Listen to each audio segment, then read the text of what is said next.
Hello students, welcome to my YouTube channel Mixa educational and Mixa study M1।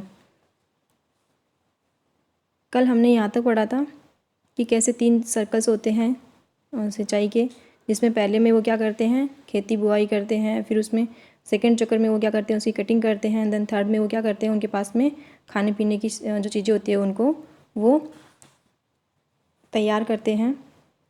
अभी हम आज इसका next part पढ़ेंगे। ए सांथल गर्ल, यहाँ पे देखो आपको पिक्चर देखिए फिगर 4 में, इसमें देखो एक लड़की जो है वो लकड़ी का ढेर लेके जा रही है। तो a Santhal girl carrying firewood Bihar 1946, यानी कि इसमें जो ये औरत दिखाई दे रही है आपको, ये क्या कर रही है, ईंधन की लकड़ी ले जा रही है, जो क्या हाँ की है, बिहार की है 1946 की, और एक संथाल लड़की है। Girl go with their mothers to the forest together forest produce, ये क्या कर रही है, बच्चे जो हैं वो आके वो जंगल में क्या करते थे, अपने उपज जो होती थी चीज़ें लकड़ियाँ वगैरह उनको इकट्ठा करने के लिए अपनी माँओं के साथ जंगल में जाती थी। सम टुक टू सेटल्ड कल्टीवेशन, अभी हम इसमें क्या करेंगे, इससे पहले देखो आपको एक यहाँ पे एक डायग्राम दे रखा है एक्टिविटी, उसमें आपको एक क्वेश्चन पूछा गया है, look carefully at the task that Baiga man and women did, कि यहाँ पे आप ध्यान से देखो कि जो बेगा औरतें और जो आदमी होते थे वो जो काम करते थे तो उनको ध्यान से पढ़ें। Then do you see any pattern, क्या आपको उनमें कोई क्रम दिखाई देता है। What were the differences in the types of work that they were expected to perform, और उनके कामों में क्या फ़र्क था। अभी हम इसका नेक्स्ट चैप्टर पढ़ने जा रहे हैं, नेक्स्ट पेज पे। Some took to settled cultivation. Even before the 19th century, many from within the tribal groups had begun settling down and cultivating their field in one place year after year instead of moving from place to place।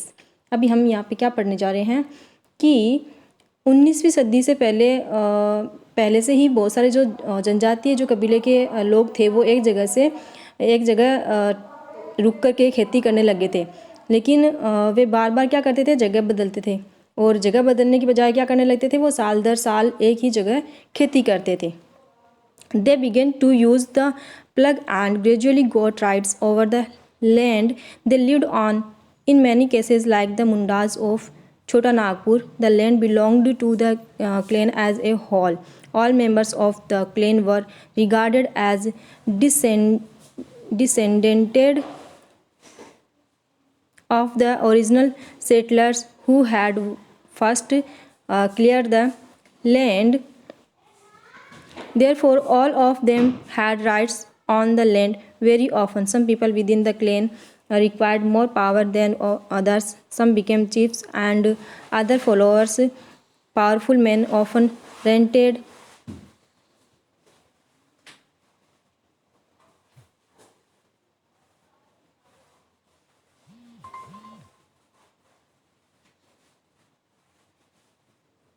out their land instead of cultivating in themselves. अब हमें यहाँ पे देखो इसमें क्या बोला गया है, इसमें बोला गया है कि वो लोग क्या करते थे कि वे जो प्लग्स होते हैं मतलब हल जो होते हैं उनका इस्तेमाल करने लगे थे, और धीरे धीरे जो उन्हें ज़मीन पर अधिकार जो था उनका वो भी मिलना शुरू हो गया था, मिलते जा रहे थे उनको। और बहुत सारे जो समुदाय में जैसे छोटा नागपुर के मुंडा के जो लोग थे वो मुंडाओं की तरह ही क्या करने लगे, ज़मीन जो है उस पर पूरे कबीले की संपत्ति होने लग गई थी। यानी कि वो उन जो मुंडा परिवार के लोग थे वो क्या करते थे, किसी ज़मीन पे खेती करते थे, उस पर पूरे कबीले की संपत्ति होती थी।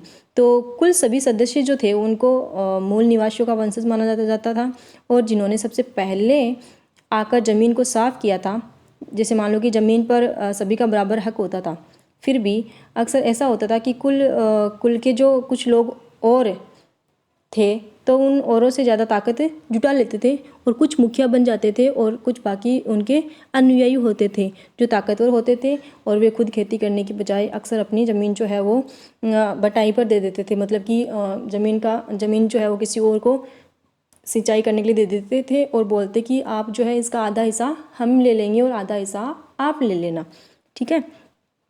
British officials saw settled tribal groups like the Gonds and Santals as more civilized than hunter-gatherers or shifting cultivators. Those who lived in the forest were considered to be wild and savage. They needed to be settled and civilised. अब हमें यहाँ पे क्या बोला गया है कि जो ब्रिटिश अफसर थे, तो ब्रिटिश अफसरों को गोंड और संथाल जैसे एक जगह ठहर कर रहने वाले आदिवासी समूह शिकारी जो थे, वो संग्राहक थे या घुमंतू खेती करने वालों के मुकाबले ज़्यादा क्या थे, वो लोग सभ्य दिखाई देते थे। और जंगलों में रहने वालों को जंगली और बर्बर माना जाता था। लेकिन अंग्रेज़ों को लगता था कि उनको जो है वो स्थायी रूप से एक जगह पर बसाना और सभ्य बनाना जरूरी है। How did colonial rule affect tribal lives, यानी कि औपनिवेशिक शासन से आदिवासियों के जीवन पर क्या असर पड़ा था। तो the leaves of tribal groups changed during British rule, let us see what these changes were, यानी कि ब्रिटिश शासन के दौरान आदिवासी समूहों का जीवन जो है वो बदल गया। तो आओ हम देखते हैं कि इसमें क्या क्या बदलाव था, यानी कि बदलाव जो थे वो क्या हुए थे उनके। तो what happen to tribal chiefs, यानी कि चीफ्स मतलब मुखिया। तो आदिवासी मुखियाओं का क्या हुआ था उस टाइम पे। Before the arrivals of the British in many areas the tribal chiefs were important people. They enjoyed a certain amount of economic power and had the right to administer and control their territories. In some places, they had their own police and decided on the local rules of land and forest management. अंग्रेज़ों के आने से पहले बहुत सारे इलाकों में क्या हो गया था कि आदिवासियों के जो मुखिया थे उनका महत्वपूर्ण स्थान होता था, लेकिन उनके पास दूसरों के बजाय, यानी कि दूसरों से ज़्यादा आर्थिक ताकत होती थी और वे अपने इलाके पर नियंत्रण रखते थे। और क्या होता था कि कई जगह पर उनकी अपनी पुलिस होती थी और वे ज़मीन पर और जो उनके जंगल वगैरह होते हैं, वन प्रबंधन के स्थानीय नियम जो थे उनको खुद बनाते थे वो लोग। Under British rule, the functions and powers of the tribal chiefs changed considerably. They were allowed to keep their land titles over a cluster of villages and rent out lands, but they lost much of their administrative power and were forced to follow laws made by British officials in India. They also had to pay tribute to be British and discipline the tribal groups on behalf of the British. फिर क्या होता था कि जो खुद बनाते थे वो लोग, तो फिर क्या हुआ कि ब्रिटिश शासन के तहत जो आदिवासी मुखिया थे वो मुखियाओं के जो कामकाज और अधिकार जो थे वो भी बदल गए थे, क्योंकि ब्रिटिश शासन लागू हो गया था। तो उसमें क्या होता है, अंग्रेज़ लोग जो थे वो उन पर शासन करने लग गए थे, तो इसलिए जो मुखिया लोग थे उनका अधिकार कम हो गया था उस टाइम पर। और उन्हें जो है कई कई गाँव पर ज़मीन का जो मालिक का हक होता है वो तो मिल रहा था, लेकिन उनकी जो शासकीय शक्तियाँ थी, मतलब जो उन पर शासन करने की जो शक्तियाँ थी उनकी, वो छिन गई थी और उन्हें ब्रिटिश अधिकारियों द्वारा बनाए गए नियमों को मानने के लिए बाध्य कर दिया गया था और उन्हें अंग्रेज़ों को नजराना देना पड़ता था और अंग्रेज़ों के प्रतिनिधि को हैसियत से अपने समूह के अनुशासन में रखना होता था। फिर यहाँ पे हमें देखो क्या बोला गया कि they lost the authority they had earlier enjoyed amongst their people and were unable to fulfil their traditional functions. फिर क्या हुआ था कि जो पहले उनके पास जो ताकत थी अब वो क्या हो गई थी, अब वो उनके पास में नहीं रही थी। किसके पास में, जो टेरिटरीज जो अपने ट्राइबल्स थे, जो हमारे आदिवासी लोग थे, उनके पास में वो ताकत नहीं रही थी और वे परंपरागत कामों को करने से लाचार हो गए थे। अब यहाँ पे आपको देखो एक पिक्चर दिखाई दे रही है कि figure 5, a log house being built in a village of the Nishi tribes of Arunachal Pradesh. यहाँ पे आपको देखो एक पिक्चर दिखाई दे रही है कि इसमें क्या बोला गया कि जो पूर्वोत्तर के जो निसी आदिवासी थे उनके एक गांव में लट्ठों से बना, ये क्या है, एक घर है, देखो लकड़ियों का बना हुआ है ये। The entire village helps when log huts are built. तो यहाँ पे हमें क्या बोला गया है कि जब ये घर बनाए जाते थे तो पूरा गाँव जो है वो उनमें मदद करता था। What happen to the shifting cultivators, कि घुमंतू, शिफ्टिंग कल्टिवेटर्स का मतलब है घुमंतू जो काश्तकार थे उनका क्या हुआ था। अभी हमने क्या पढ़ा था कि जो आदिवासी के मुखिया थे उनका क्या हुआ था, तो मुखियाओं की तो क्या हो गई थी, ताकत छिन गई थी उनसे। अब हम यहाँ पे पढ़ेंगे कि जो घुमंतू काश्तकार थे उनका क्या हुआ था, उन पे क्या असर पड़ा था इस चीज़ का अंग्रेज़ों के आने से।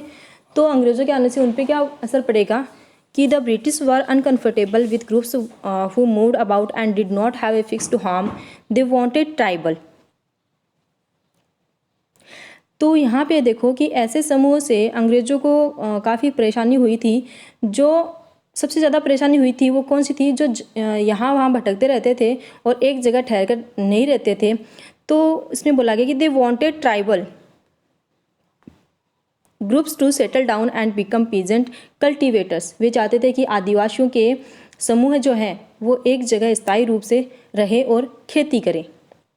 Settled peasants were easier to control and administer than people who were always on the move. The British also wanted a regular revenue source for the state.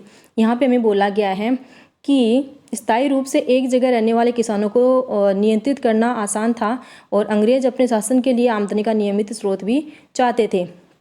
तब क्या होता है, the British also wanted a regular revenue source for the state, so they introduced land settlements that is they measured the land, defined the rights of each individual to that land and fixed the revenue demand for the state. Some peasants were declared land owners, others tenants, as you have seen chapter 2. The tenants were to pay rent to the landowners who in turn paid revenue to the state. तो यहाँ पे क्या होता था कि तभी क्या हुआ कि फलस्वरूप क्या होता है कि उन्होंने ज़मीन के बारे में कुछ नियम लागू कर दिए। किसने? अंग्रेज लोगों ने, ब्रिटिश शासन ने। उन्होंने ज़मीन को माप कर क्या किया, प्रत्येक व्यक्ति का हिस्सा तय कर दिया कि तुम्हें इतना हिस्सा मिलेगा ज़मीन का, और उन्होंने यह भी तय कर दिया था कि किसे कितना लगान देना होगा, यानी कि किसको कितना कर चुकाना होगा। कुछ किसानों को तो भूस्वामी और दूसरों को पट्टेदार घोषित किया गया था। और जैसा कि आप देख चुके हो कि आपके चैप्टर 2 में आपको पढ़ाया था किसके बारे में, पट्टेदार अपने जो भूस्वामियों का भाड़ा चुकाते थे, कर चुकाते थे, और भूस्वामी सरकार को लगान देते थे। यहाँ देखो आपको पिक्चर में यहाँ आपको एक ये पिक्चर दिखाई दे रही है ऊपर देखो। तो इसमें देखो ये लेडीज़ क्या कर रही है, यहाँ पे कुछ जंगल में कुछ इकट्ठा कर रही है चीज़ों को। तो यहाँ पे देखो figure 6, Bhil woman cultivating in a forest इन गुजरात, यहाँ पे आपको दिखाई दे रहा है। तो इसमें क्या बोला गया हमें कि गुजरात के एक जंगल में खेती करती भील औरतें। Shifting cultivation continues in many forest areas of Gujarat. You can see that trees have been cut and land cleared to create patches for cultivation. यानी कि जो घुमंतु खेती जो थी वो गुजरात के बहुत सारे वन क्षेत्रों में अभी भी जारी है, अभी भी लोग करते हैं वहाँ पे घुमंतु खेती। और आप देख सकते हैं कि यहाँ पेड़ों को काट दिया गया है और खेती के लिए ज़मीन साफ़ कर दी गई है। यहाँ देखो ऊपर फिगर में क्या कर रखे हैं, इन लोगों ने पेड़ों को काट दिया है, पेड़ कट करके, और यहाँ पे खेती के लिए ज़मीन को साफ़ कर रहे हैं लोग। अब हमें यहाँ पे कुछ नेक्स्ट पैराग्राफ में पढ़ते हैं। तो देख क्या बोला गया है, the British effort to settle jhum cultivators was not very successful. Settled plough cultivation is not easy in area where water is scarce and the soil is dry. यानी कि अब क्या होता है कि झूम काश्तकारों को स्थायी रूप से बसाने की अंग्रेज़ों की कोशिश बहुत कामयाब नहीं रही थी, क्योंकि जहाँ पानी कम था और मिट्टी सूखी थी तो वहाँ हलों से खेती करना आसान नहीं होता है। In fact, Jhum cultivators who took to plug cultivation often suffered since their fields did not produce good yields. So the Jhum cultivators in northeast India insisted on continuing with their traditional practice, facing a widespread protest. The British had to ultimately allow them the right to carry on shifting cultivation in some part of the forest. तो जहाँ पानी नहीं है, मिट्टी सूखी हुई है, तो वहाँ पर हल की खेती कैसे कर सकते हैं, आसान नहीं है ना इतना। तो वहाँ पे क्या होता है कि हलों की मदद से खेती करने वाले जो झूम काश्तकार थे उनको अक्सर नुकसान ही हुआ था, क्योंकि उनके खेत जो थे वो अच्छी उपज नहीं दे पाते थे, पानी कम था इसलिए। और इसलिए जो पूर्वोत्तर राज्य के झूम काश्तकार थे वो इस बात पर अड़े रहे कि उन्हें परंपरागत ढंग से ही जीने दिया जाएगा, कि हमें जो है हमारी जो परंपरा चलती आ रही है उसके अनुसार ही हम लोग क्या करेंगे, अपना जीवन यापन करेंगे। और व्यापक विरोध के फलस्वरूप अंग्रेजों को आखिरकार उनकी बात माननी पड़ी और ऐसे कबीलों को जंगल के कुछ हिस्सों में घुमंतु खेती की छूट दे दी गई थी। यहाँ देखो figure 7, tribal workers in a rice field in Andhra Pradesh not the difference between rice cultivation in the flat plains and in the forest. आपको यहाँ पे देखो एक फिगर दिखाई दे रखा है, इसमें देखो ये लोग क्या कर रहे हैं, राइस की खेती कर रहे हैं। तो यहाँ पे आपको बोला गया कि आंध्र प्रदेश में धान के खेत में काम करते आदिवासी लोग जो हैं वो क्या कर रहे हैं, समतल मैदानों और जंगलों में धान की खेती के बीच फ़र्क जो है उसको देख रहे हैं। या आप खुद देख सकते हो, यहाँ पे देखो कितना फ़र्क दिखाई दे रहा है, यहाँ पे पानी है और वहाँ पानी नहीं था। Forest laws and their impact.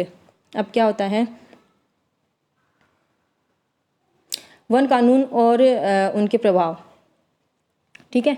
The life of tribal groups as you have seen was directly connected to the forest, so changes in forest laws has a considerable effect on tribal lives. The British extended their control over all forest and declare that forest were state property.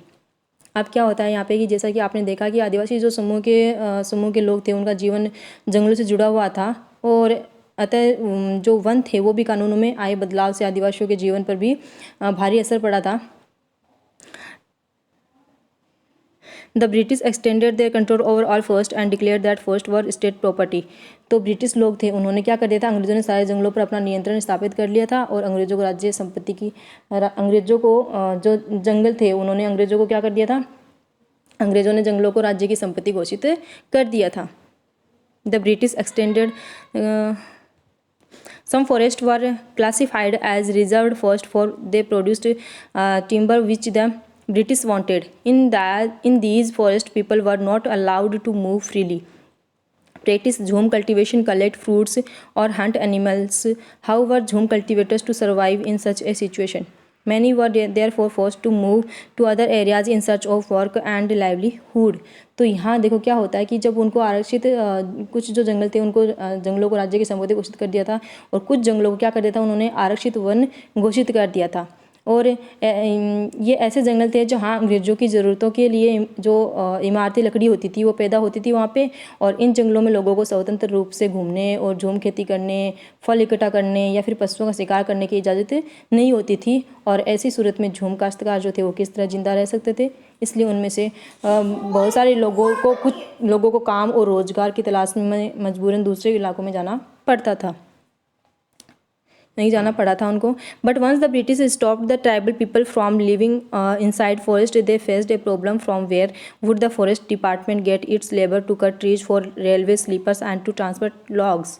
लेकिन क्या होता है कि जैसे ही अंग्रेज़ों ने जंगलों के भीतर आदिवासियों के रहने पर पाबंदी लगा दी, तो उनके सामने एक समस्या पैदा हो गई थी। कि समस्या ये थी कि रेलवे जो स्लीपर्स थे उनके लिए पेड़ काटने और लकड़ी को एक जगह से दूसरी जगह ले जाने के लिए मजदूरों का इंतजाम कहाँ से किया जाए। उनको मजदूर चाहिए काटने के लिए और ले जाने के लिए।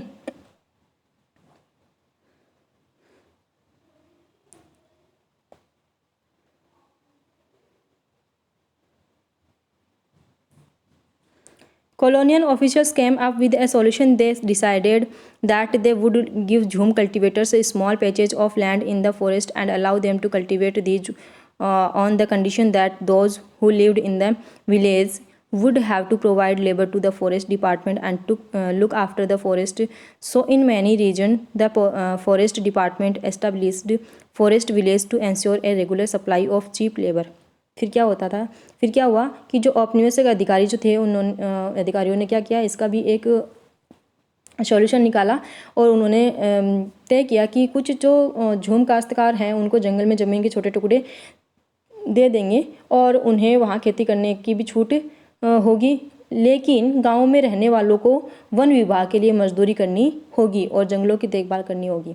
इस तरह बहुत सारे इलाकों में जो वन विभाग था उन्होंने क्या कर दिया था, वन विभाग ने सस्ते श्रम की आपूर्ति सुनिश्चित करने के लिए वन गांव बसा दिए थे वहाँ पे। फिर यहाँ पे देखो आपको सोर्स 2 में दे रखा है, in this land of the English how hard it is to live, यानी कि अंग्रेज़ों के इस देश में जीना कितना कठिन है। सच में कठिन तो है ही। In the 1930 century where Elvin visited the land of the Begas, a tribal groups in central India, he wanted to know about them, their customs and practices, their art and folklore. He recorded many songs that lamented the hard time the Begas were having under British rule. यहाँ पे देखो 1930 के दशक में barrier Alvin ने मध्य भारत में रहने वाले जो बेगा आदिवासी थे उनके इलाकों का क्या किया था, दौरा किया था। वहाँ पे गए थे वो लोग, और एल्विन इन लोगों के रीति रिवाज और उनकी जो कला और जो लोक संस्कृति को जो थी उनको जानना चाहते थे, और उन्होंने बेगाओं के बहुत सारे गीत इकट्ठे किए, और जिनमें से इस बात पर शिकायत की गई कि अंग्रेज़ों के शासन में बेगा कितने बुरे दौर से गुजर रहे हैं। तो वो सॉन्ग कौन सा था, in this land of the English how hard it is to live, how hard it is to live, यानी कि अंग्रेज़ों के इस देश में जीना कितना है मुश्किल, जीना कितना है मुश्किल। In the village sits the landlord, in the gate sits the kotwar, यानी कि जमींदार बैठा है गांव में और दरवाजे में कोतवार। In the garden sits the patwari, in the field sits the government. यानी कि जो बगीचों में कौन है, पटवारी हैं, और खेतों में सरकार है। In this land of the English how hard it is to live, कि अंग्रेज़ों के इस देश में जीना कितना है मुश्किल। To pay cattle tax we have to sell cow, to pay forest tax we have to sell buffalo. यानी कि पशु कर जो है वो अदा करने के लिए बेचते थे किसको, गाय को, और तो भैंस बेचते थे किसके लिए, जंगल का कर चुकाने के लिए। To pay land tax we have to sell bullock, how are we to get our food. और बैलों को बेचकर अदा करते हैं लगान, भोजन पाए कहाँ से। अब जब खाने का जो खाना है वो कहाँ से आएगा, जब सब कुछ बेच के वो लोग कर चुका रहे हैं। In this land of the English, sorry how are we to get our food in this land of the English, यानी कि भोजन पाए कहाँ से, और अंग्रेज़ों के इस देश में। तो स्टूडेंट्स आज हम इतना ही पढ़ेंगे, इसका नेक्स्ट पार्ट जो है वो हम अगली वीडियो में पढ़ेंगे। तब तक के लिए धन्यवाद, थैंक यू। वीडियो को ज़्यादा से ज़्यादा शेयर करें, लाइक करें और चैनल को सब्सक्राइब करें, जिससे आपको मेरे वीडियोज़ की अगली जो नोटिफिकेशन होती है वो सारी आपको मिल जाए। Thank you, have a nice day.